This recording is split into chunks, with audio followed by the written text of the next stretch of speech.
For sure. And to Jacob's point, where he said that's more of a pass rush package, the Browns are, in terms of rushing yards per carry, they are 24th in the league at 3.9.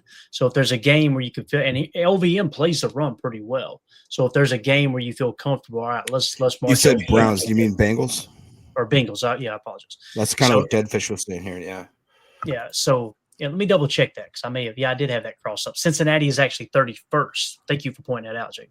Okay. They're 31st at 3.1 yards per carry. So this you shouldn't go out there with any worry of, well, should we play LVN at 3 tech even though it's not a pass rush situation. This would be the game to maybe see if he can do it, kind of on a dominant basis. So Coach Lynn says he would want to see Wooden step up again. That would be awesome. Absolutely. Which I'm going to pull up another tab on the side here. I want to kind of cross-check these because some of these guys, obviously, they're not showing in the starting lineup, but I want to be able to give you guys grades on them to see exactly how they do grade out. Kobe Wooden as opposed to Carl Brooks, and both of them are lined up predominantly in the 1 tech in our nickel 4-2-5. You've actually got Kobe Wooden is grading out a 62.9, so significantly better than Carl Brooks as it sits right now. Nazir Stackhouse, I know people want to see him, 38.3, man. I think you need to kind of take a step back and go, okay, let's sit back and learn a little bit, big fella, because this ain't working out right now, Yeah. But this could be one of those games, like you said, with Cincinnati's O-line, man, right? Like if you get a lead, maybe you get him some reps out there, And LVN, a 73.3 on the year. His run defense grade 68.1. So that's the way I would like to see him go, is just let him play 3 tech. Wherever you would play Wyatt typically, just let LVN go out there and play that. And then if you're worried about, okay, what about the edge rotation? Enigbare is playing pretty good football as well. You got Enigbare right now. It's grading out as a 72.6. So let him be that rotational edge defender and let LVN focus on 3 tech, and you'll probably call up Warren Brinson for depth. So it's going to be Carl Brooks, Kobe Wooden, LVN with the 3 tech rotation, and obviously those other 2 guys playing 1 tech. You don't want to see LVN playing 1 tech unless you're playing a jam front. You'd be okay with that because he can handle that interior that way because there's extra help, obviously, on the line of scrimmage. Moving on to the linebackers here. Real quick, Clayton. Nat Soku was wondering if you could just quick shout out what Xavier's ranking is. We can't. Oh, there you go. Okay. Yeah, it's a 60.1 is what McKinney's is. So, Gotcha. Yeah, we'll get to the safeties here in just a second, too. We'll kind of break it all down. So their tight end Sample, right?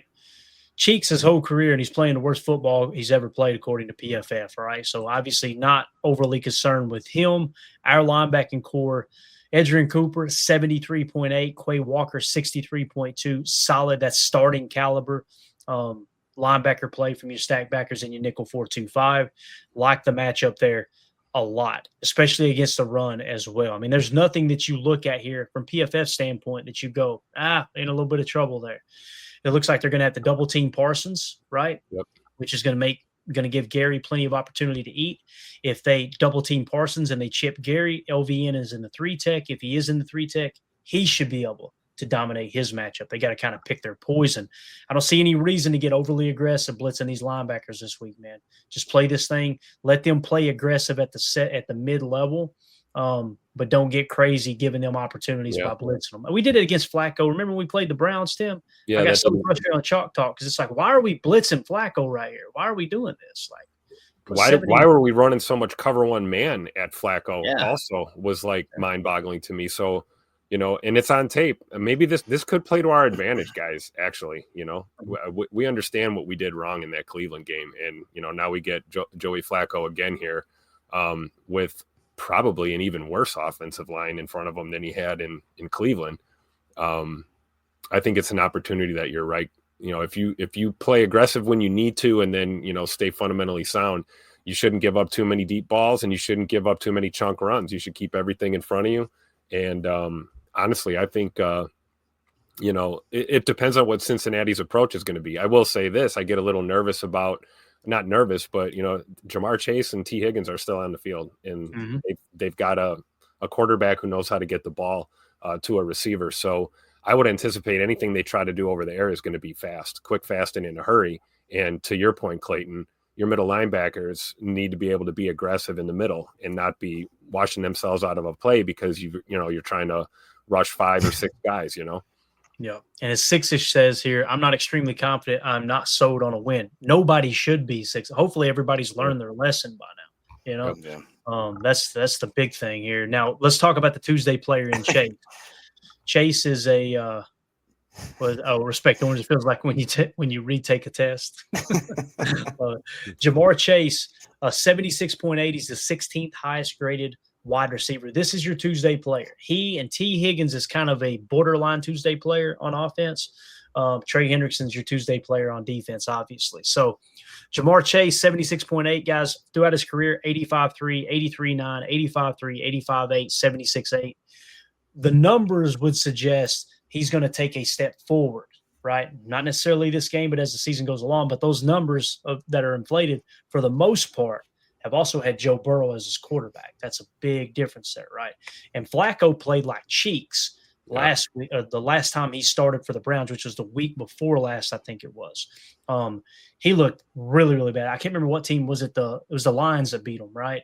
Mm-hmm. I couldn't tell you how many passes he just missed. Absolutely. I'm just saying, boy, I'd love to have that against the Packers, where he was just missing open throws from time to time. But Jamar Chase, he's going to get his. Just don't let him beat you for the explosive plays. Make him work underneath. Make Flacco become check down. Charlie, don't give up those deep passes for sure. Absolutely. Hopefully we keep McKinney out of the box. Stop buzzing him down in the box. Let's let him stay home and do what he does this week. Because that's not a concern. Well, it is a concern. I mean, it's their best offensive player, right? Jamar Chase. So I think you want to keep McKinney and Williams, well into the secondary just in case. Again, keep everything in front of you. Yeah, and the big difference between the Packers defense this year and last year, in my opinion, just schematically, is last year they played a lot more cover 6 defense, and McKinney was one of those deep quarters, and that's how he was getting those picks, right? He was in the box, and then he was falling back out and picking passes off.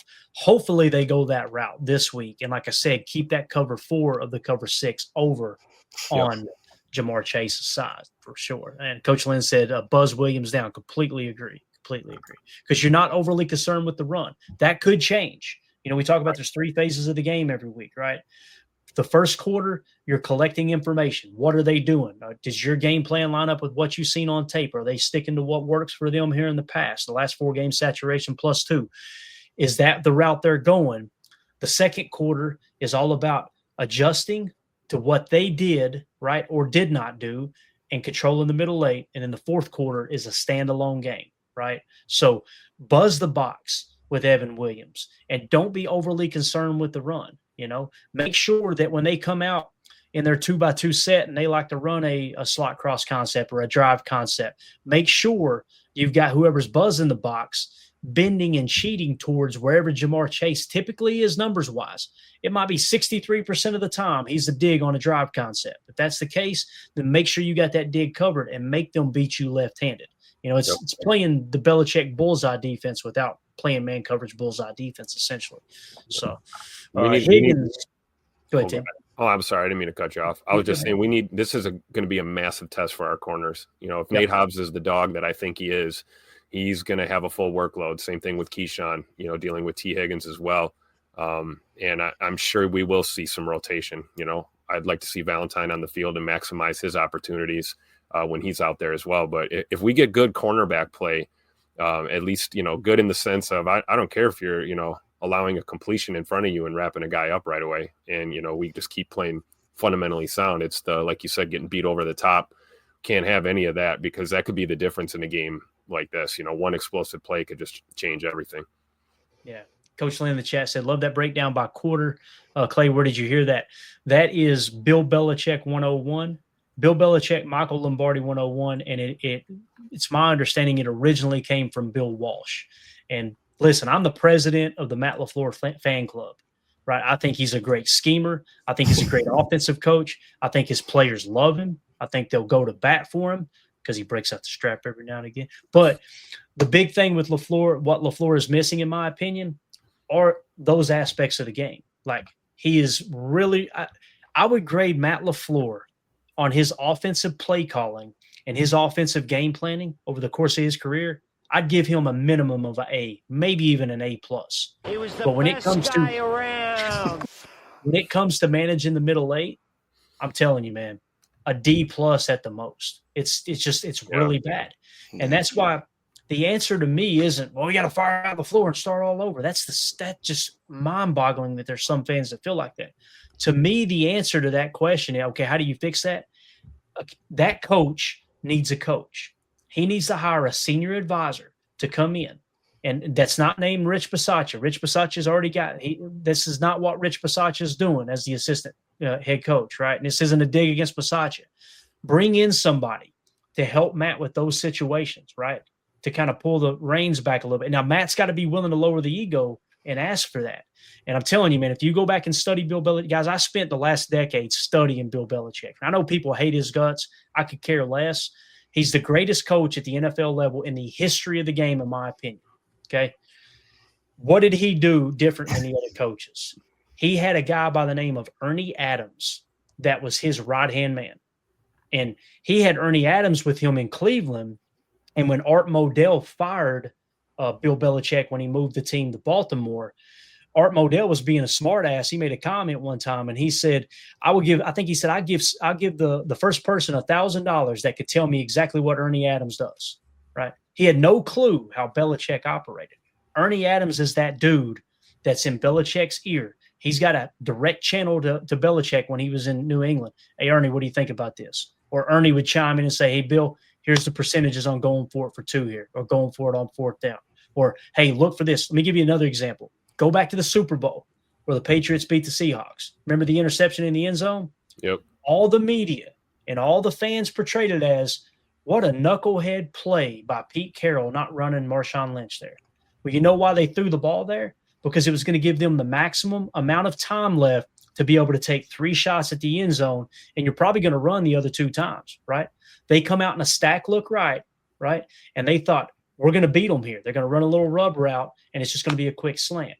Do you know that the week leading up to that, they said Ernie Adams was combing through the tape for Seattle all year long. And I think he had to go back to like week 4 or week 5 earlier in the year, and he found that stack look and walked through it in practice for New England because Ernie Adams found it. He drew up the play card for the practice sheet.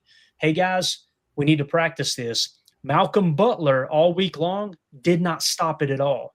And I think it was Brandon Browner was the guy who was supposed to be playing the other side or the other, Malcolm Butler was supposed to jam and Browner was supposed to shoot. What if you guys are wondering what a stack look is? The receivers are directly over top of each other, and one's going to go out and rub the defender, and that guy's going to fire a slant. And the goal is to create separation between both corners, whether it's man or zone, and they fire that slant in there.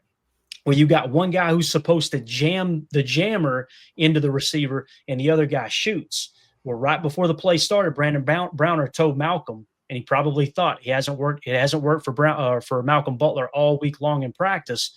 He told him, switch with me. You're going to shoot. And sure enough, ball snapped. Browner was a bigger corner. He jammed it, shot his shot, picked the pass off. Patriots win the Super Bowl. Why do I say that? That was Ernie freaking Adams. We need an Ernie Adams on this coaching staff that's going to be in Matt's ear and coaching him along. Let me give you another example real quick. Bill Parcells, right? And I can never remember his name. Bates has to look it up for me every time I've mentioned this on this show over the last couple of years. But Bill Parcells had a personal coach. The same exact thing. Where do you think Bill Belichick got that idea from? He got it from Bill Parcells, his mentor, when he was coming up through the coaching game. Parcells had a guy, I want to say his name was Mickey something. All right? Mickey Cochran, I think was his name. Yep, Mickey Cochran. Yep, there you go. Or Corcoran or something like that. But anyway, he took him everywhere he went. When he coached at the Giants, he had Mickey with him. When he went to the Jets, he had Mickey with him. When he went to Dallas, he had Mickey with him. Mickey was his high school basketball coach. Why? What the hell does he know about football? Parcells knew I need somebody to keep my ego in check, keep me in line. I need a coach's coach. Now, guess who Mickey Corcoran's high school basketball coach was? Vince Lombardi. Vince Lombardi. I was just going to shut up. No way. And that's a great point because it's so true. A great coach, it's almost like the game. The sport is almost irrelevant. You can bring value to a team and to an organization if you understand how to coach.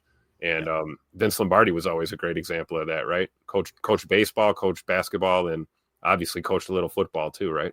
Bro, they said Lombardi took over a basketball coach. He never coached basketball in his life. He bought a book that some great basketball coach wrote on how to coach basketball, and then he led him to a state championship or something. That high school never coached before in his life. He's just a good teacher. Good teachers make good coaches, right? And then you're going, what the hell has this got to do with T. Higgins? I have no idea. But T. Higgins is a 66.6. Great photo, though, man. What a photogenic guy, right? Look at that. Beautiful smile on that guy. Yeah, look at that. So, nice hairline. Yeah, clean hairline, not like the Matthew Golden on Madden, right? Remember that one? Exactly right. Exactly. But T. Higgins, I want to say this, Jacob, 66.6. Can't overlook this dude. 6'4", 219. If you're going to bend, let me give you the downside to this. If we're going cover 6 and putting the cover 4 side over Jamar Chase, guess what that means? The cover 2 side is over Higgins. Right. Got to be careful with that. Got to be real careful. Yep.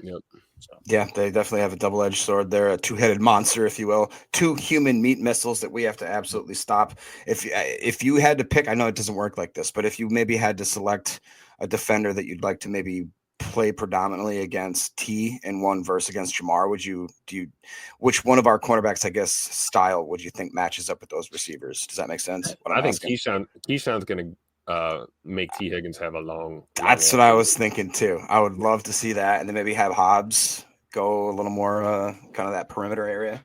Just keep in mind though, our corners don't travel, right? So they're going to be dictating who's going up against what corner, right? So if they decide to isolate Higgins on one side and put Chase with the bunch set or the tray set or the trip set on the other one there in 11, then obviously Higgins might get his fair share of targets. Yep. I don't see a scenario where they would put them together, although if they look up and they see, all right, they're playing 2% more cover 1 man than they have in the past, maybe they want them on the same side of the field where you can get, some rubbing going on there. So again, that's the main focal point of their offense. Their slot wide receiver, Los Savas, 56.9, nothing great there. And then of course we talked about the tight ends. So I think what it's going to come down to is make sure Chase and Higgins don't beat you. Maybe this is the week that we break out of quarters coverage too. That could deter them. If you come out in a lot of shell defense, being in 2 safeties on the shelf pre-snap, that's going to deter Flacco from taking those shot plays, whether you got a late rotation. What about some of that? Exactly. Man, let's see. If we had to pick, we'll put that back up there, Tim. If we had to pick one against this specific offense here, what would we like? I think what I would like. Buzz. See, Buzz. So you're going Buzz. I would go straight B's. They called me Buzz. I would go Cloud on the cover 3. And the reason being is you can play that safety deep and shade to Jamar Chase's side and eliminate him pre-snap. So maybe deter Joe Flacco from even looking his way. You know what I'm saying? Although I think there's going to come a point in this game where he's just going to say, F it, Chase is down there somewhere, right? Yep. And when he does, I hope McKinney's the guy that's helping. I was going to say the X factor will be in full effect if that happens. Yeah. I feel like that plays right into our hands. Like if you want to just chuck the ball down the field all day, go more power to you. Yeah. So when you look at our corners, Nate Hobbs, 68.4. People are raking him over the coals. I think he's playing pretty good football, man. He's still getting his legs under him too from the injury. Keyshawn Nixon is a legit number 1 corner this year to 74.2. He's been playing great. Got a coverage grade of 76.5. Was leading the league before the bye week in pass breakups. The big eyesore is Javon Bullard. Javon Bullard seems to have taken a step back. You don't say that. This is not just PFF, but when you watch the tape, you see it. His strength, we've talked about it time and time again, is playing the run fit. He's as good as any slot corner playing the run. I believe that with everything in me. The problem is slot corner's a guy to cover. That's why I would like to see, again, pull that cover 3 image back up for me real quick, Tim. If we do go with a cloud look, right? If we go cloud look, then what it allows the linebacker would be hook curl, the corner would be curl flat. On the opposite side of the cloud, you would probably have your boy Bullard playing the curl flat. I like it. This feels like a cloud game if we're going to be playing cover 3, boys. And what I mean by that is, like, for instance, look at the sky look here on the left, right? In a cover 3 sky, the safety is attacking the curl flat. Imagine the slot corner being in the box. Forget the fact that that's a safety and him covering the curl flat. That is what Bullard is built to do. Yep. You know what I mean? When he's attacked the smoke screens and all that stuff. So anyway, thank you for pulling it up, Tim. Appreciate it. So sure. Bullard struggling, but you guys know I've been pretty vocal.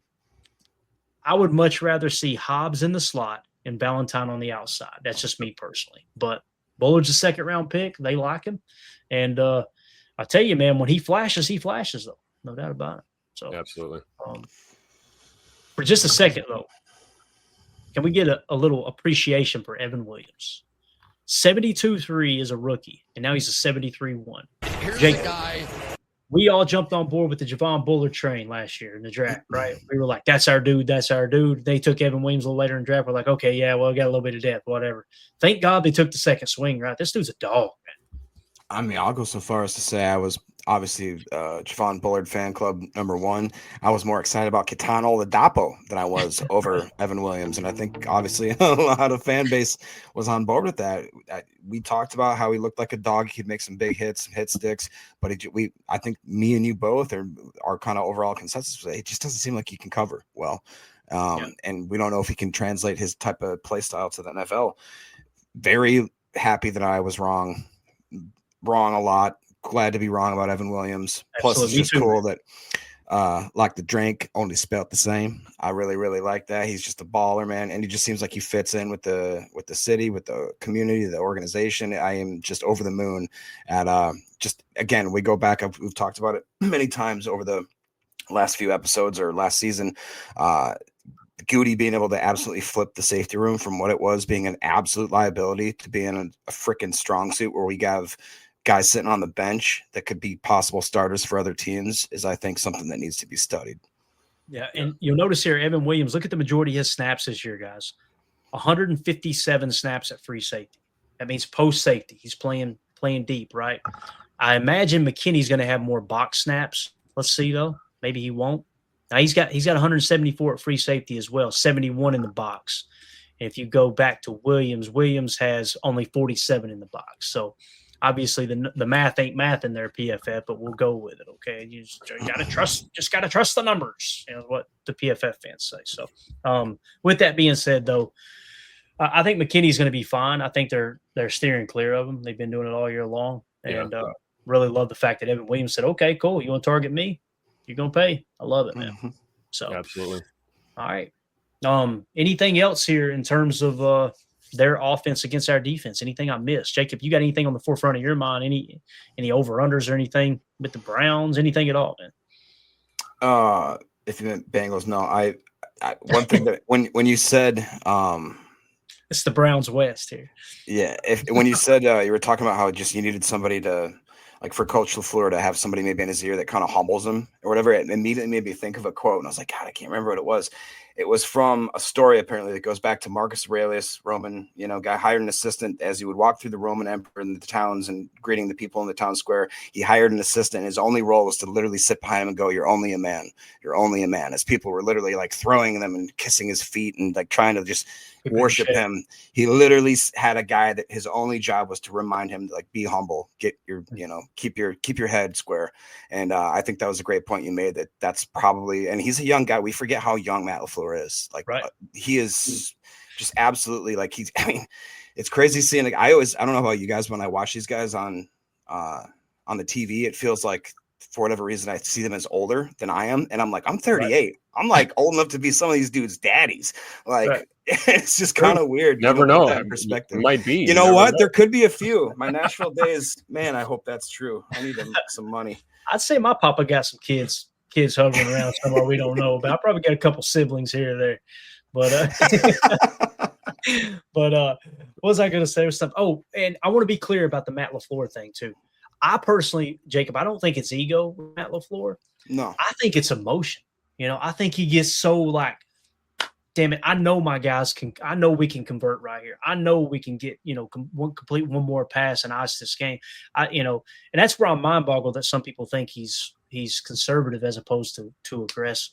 And I could be wrong, man. I ain't above reproach in that aspect. I could be looking at it wrong, but I just kind of feel like for him, he needs someone just to bounce ideas off of here every now and again. More so during the week, right? Yeah. Then yes, it's important during the game too. But like Bill Belichick once said, people think that we're having these great drawn out conversations on the sideline because they were talking about him and Parcells were always at each other's throats.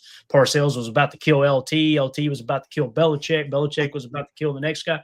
And he said, I love what Belichick said because he was raised in a military family. Stephen Belichick, his dad, was a military guy, right? Navy guy.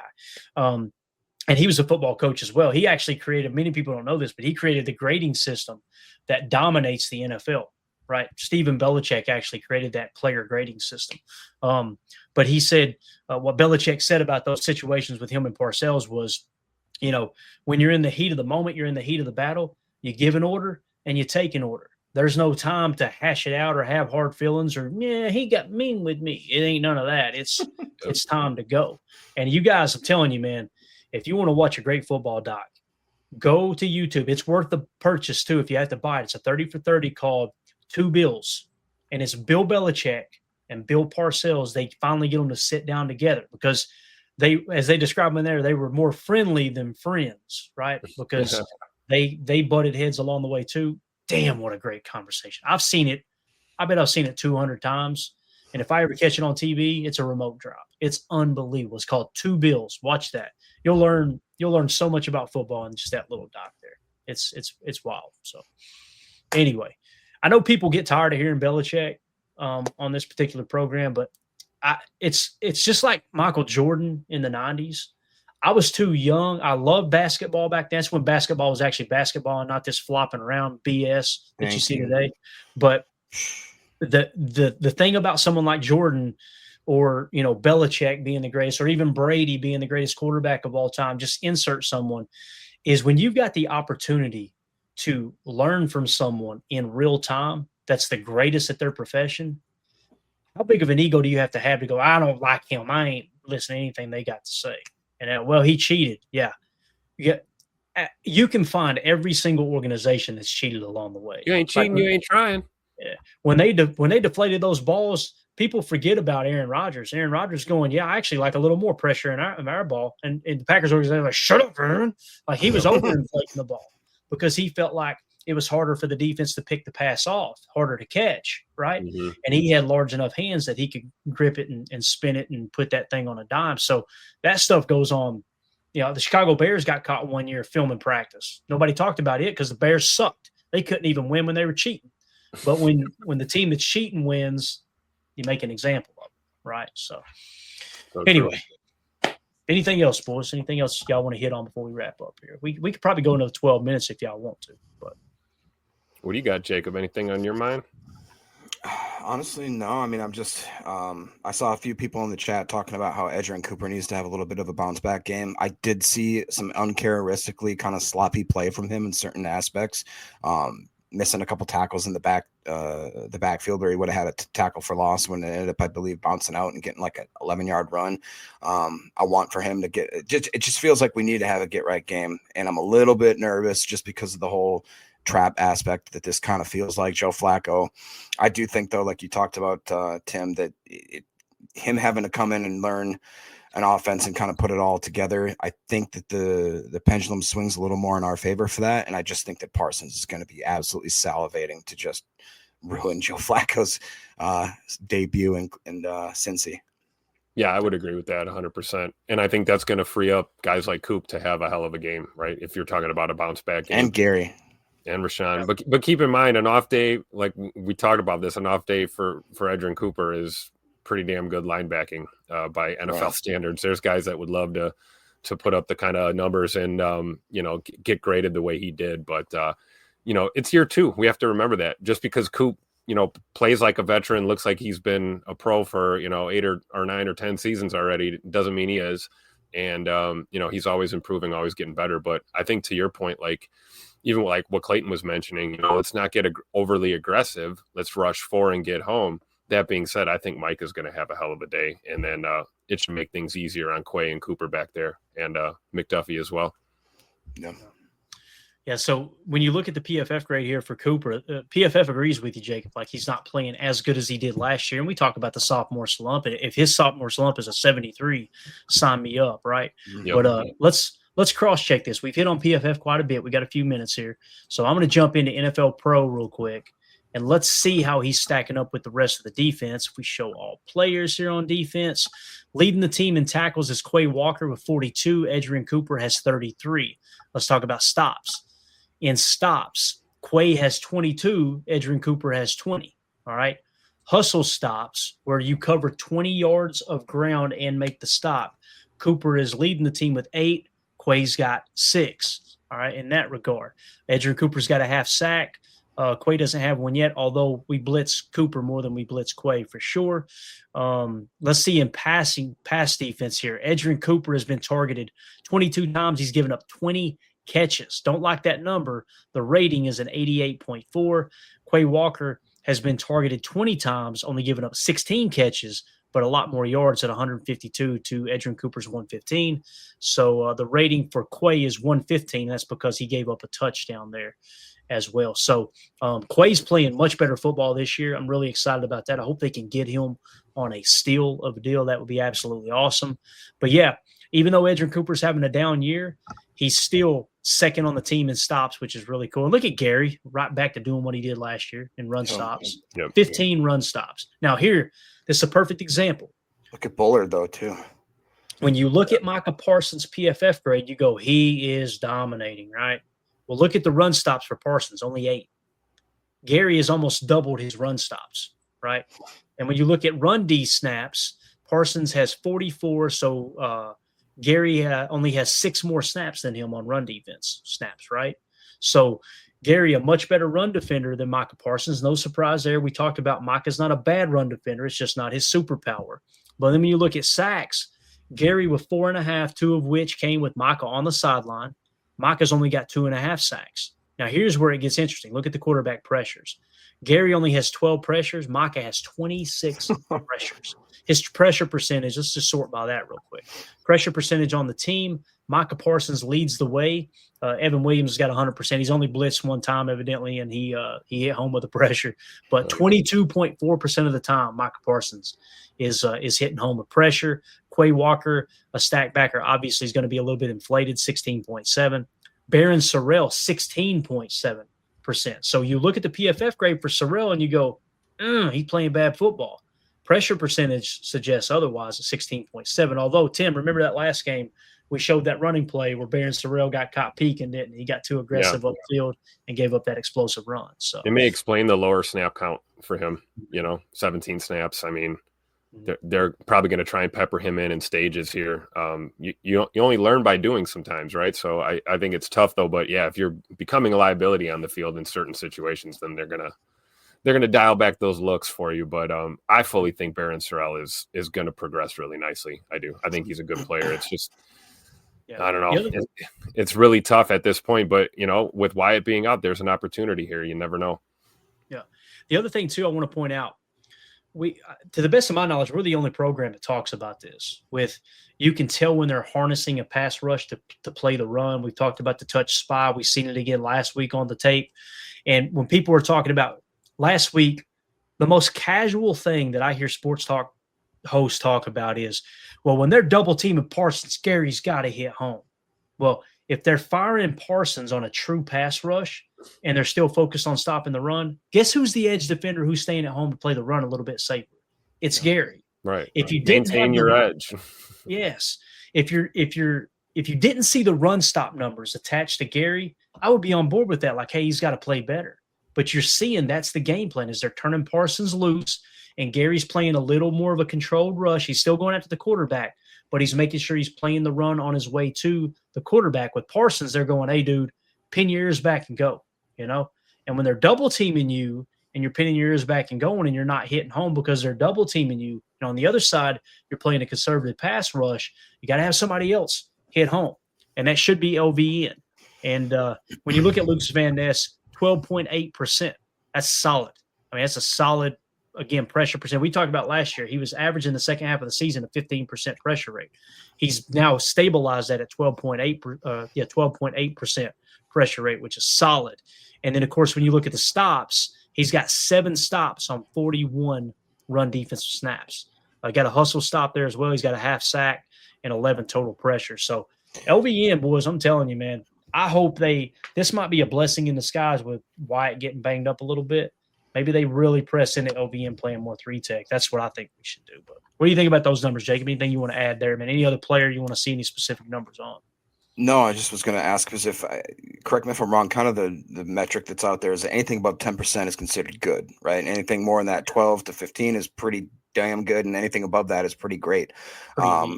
When you look at Micah Parsons, obviously that's awesome. You look about Quay being a kind of off-ball backer there. Baron Sorrell, limited, and I should say limited, but a smaller amount of snaps. That's very encouraging, though. Obviously, you know what we got in Coop, but like you said, Lucas Finesse, I would argue that he would probably have a higher percentage if he was predominantly playing more edge, but we do kick him inside so often that he probably has that number tamped down a bit. And to the same point, I think Kingsley maybe plays that role a little bit more like you were talking about when Gary's not in there. We have such a rotation where these guys as assignments aren't going to always be like the Parsons thing, go pin your ears back, just go. I feel like they're going to have a lot of these guys be a little more disciplined in the way that they are rushing the quarterback. We talked about that for multiple seasons now, how we were trying to stop the run just more predominantly. We didn't want, like Tim said, we want somebody that's a true edge setter. And I think that you can only do that with a certain type of people that bought into the scheme and understand what the coaches want from them. And I think Hafley is the perfect type of coach that he's not just barking at you and telling you what, he's telling you the why of what we're doing. Like they talk about how he's such a great teacher or such a great coach because he's a great teacher, and explaining to these guys what their purpose is. There he is. So I don't know. I just think that that's really cool. And it's really encouraging to see that we've got 1, 2, 3, 4, 5, 6, 7, roughly 5 guys that are actually true pass rushers that are in that top echelon there. What do you think, Tim? Yeah. Remind us what our defensive line coach's name, Tim. What's that? I said, remind us what our defensive line coach's name. Oh, DeMarcus Covington, man, of course, and Coach Ogabasi as well too. Second season with us. This is yeah, man, and the ball king all are doing great with these guys. And to Jacob's point, you brought up Kingsley and Igbari, and I remember that was a guy that we saw a lot of potential in, and we were concerned about him not maintaining the edge, breaking contain. Over pursuit, getting yourself washed out into the backfield on plays. We haven't seen that from him at all, really, this year. We've seen him kind of, like you said, buy into what Hafley's expecting of these guys, and I think he's playing a much better football there. So you're right. It's a testament to having such a good edge group that we've got guys that understand their roles, and what they're supposed to do. It's not what the average fan thinks it is. Believe it or not, all of those guys are not trying to sack the quarterback on every play. You have responsibilities and jobs to do. And it's nice to see our young players that are, growing into their NFL careers here. And they're fully enveloped in what is expected of them within this scheme and in certain down and distance situations. And I think Inigbari is one of those guys that, we talked about. We don't know. Is he going to be a Packer next year? Who knows? But he's playing great football for us now when we need him to situationally. And it just makes things easier for us up there. And he's the only player on this list that's got negative yards allowed. Negative 2 yards allowed. Pretty wild statistic there. The other thing I want to point out here real quick, and we'll wrap up. Carl Brooks, right? His pressure percentage is 6.3%. His PFF grade was in the 50s, right? Now, rewind back to last year. Kenny Clark playing the 1-tech for us, right? His pressure percentage was one of the lowest on the team. His PFF grade was in the dumps. Kenny Clark leaves, goes to Dallas. PFF grade jumps up. Pressure percentage jumps up. Why? Touch spot. It's exactly what they got Carl Brooks doing this year, is the touch spot. So, again, it's selfless. And if these guys that, however the hell they get, the ability to host the sports talk show on Packer football is just mind-boggling to me. That they don't even realize, they don't even see, they don't take the time to study it and understand, all right, what's the pass rush actually doing? What are they trying to accomplish on any particular play? When you see those guys come out in a wide 4, like a double 4 and a double 9, get ready. They're bringing the thunder, right? Yeah. But when you see a guy in a 1 and a 3, typically that 1, most of the time it's a 1, sometimes it'll be the 3. One of those 2 guys are going to touch, and spy. They're going to try to get hands on 2 blockers, get a +1 hat count, protect against the run, take away the scramble lane for the quarterback as well. You'll probably see a little bit less of that this week with Joe Flacco. Last week you seen it a lot with Dak Prescott, who took that thing and run. So absolutely. Yeah. All right, that should be it, guys. I think we've covered everything we wanted to cover. Can I hit a couple stupid chats real quick? Did we miss some super chats? No. I said some stupid chats. Oh, Sorry. okay. Joel for this will understand. Joel for this says, spread the word that Half's favorite cereal is plain Cheerios with lukewarm water. Maybe it'll make him keep him. And then Bates says, and he puts the water in before the cereal. Is there anybody here, Tim? Do you put the milk in before the cereal? Or do you put the cereal before the milk? No, cereal before the milk always. Same, man. Same. Yeah, I'm old school. With way too big of a bowl than I should be having, of course.